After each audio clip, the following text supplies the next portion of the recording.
pasaría si les dijera que todo, absolutamente todo, desde la taza de café que nos tomamos en la mañana hasta la galaxia más lejana, sigue un manual de instrucciones con solo 4 reglas? Son reglas súper simples pero inquebrantables y dictan no solo cómo funciona el universo, sino cuál podría ser su destino final.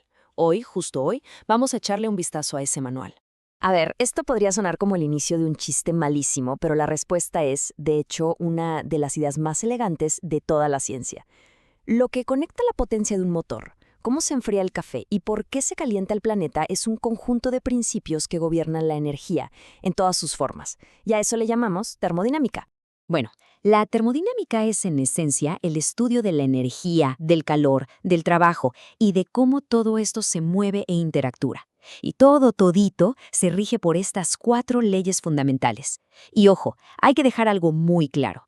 No son sugerencias, ¿eh? Ni siquiera son teorías. Son literalmente los límites absolutos de lo que es posible en nuestro universo. Estos principios son los que nos explican por qué el calor siempre fluye en una sola dirección, por qué es imposible construir una máquina de movimiento perpetuo y cómo cada cosa que hacemos tiene consecuencias energéticas que de alguna forma se sienten en todo el cosmos. Muy bien, vamos a entrarle a esto. Y fíjense qué curioso, no empezamos con la primera ley, sino con la ley 0. ¿Y eso por qué?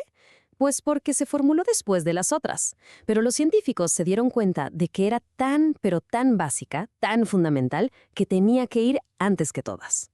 Prácticamente establece la idea misma de la temperatura.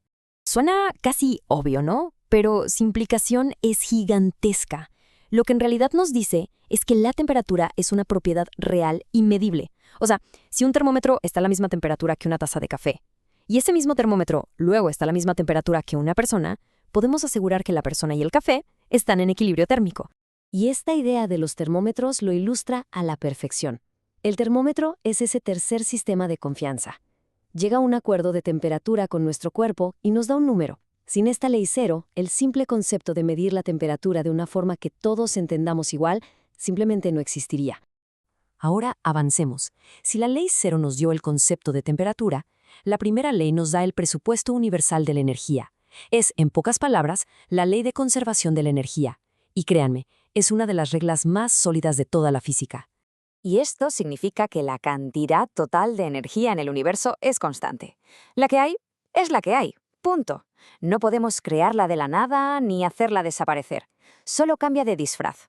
Pasa de energía química en la gasolina a energía de movimiento en un coche y, claro, a calor que sale del motor. El balance final siempre es 0. Es una regla de contabilidad cósmica sin ninguna excepción. Ahora fíjense bien en esta imagen, porque aquí lo vemos en plena acción. Cuando le metemos calor, Q, a este cilindro, la energía no se esfuma. Una parte se usa para agitar más las partículas del gas, o sea, para aumentar su energía interna, delta U. Y la otra parte puede usarse para empujar ese pistón, o sea, para hacer un trabajo, W. La energía que entra es igual a la que se guarda más la que se usa. Un balance contable perfecto. Ok, si la primera ley dice que no puedes ganar, o sea, no puedes crear energía, esta siguiente ley te dice que ni siquiera puedes empatar. Esta es quizás la ley más profunda, casi poética de todas, porque no solo nos dice qué puede pasar, sino en qué dirección. Y aquí es donde entra un concepto famosísimo, la entropía. La segunda ley es básicamente la razón por la que el tiempo solo va hacia adelante. Es la flecha del tiempo. Un vaso se rompe en 1000 pedazos, pero esos pedazos nunca se van a volver a juntar solos para formar el vaso. El universo, en general, se mueve de un estado de orden a uno de desorden. Y cada vez más. Cada vez que la energía cambia de forma, una parte se degrada, se dispersa como calor inútil, y eso aumenta la entropía total. El ejemplo del café es perfecto, ¿no? La energía, que estaba bien concentradita y ordenada en el café caliente, se escapa y se reparte de forma desordenada por todo el aire de la habitación. La energía total sigue siendo la misma, claro, esa es la primera ley. Pero su calidad, su capacidad para hacer algo útil, disminuyó. Y ese proceso ya no tiene vuelta atrás. Justo esa, es la flecha del tiempo. Y con esto llegamos a la última regla del manual, la que nos pone un límite fundamental, una frontera final en el universo. Si la entropía es desorden, ¿qué pasaría si pudiéramos eliminar todo el desorden llegando al frío más absoluto que existe?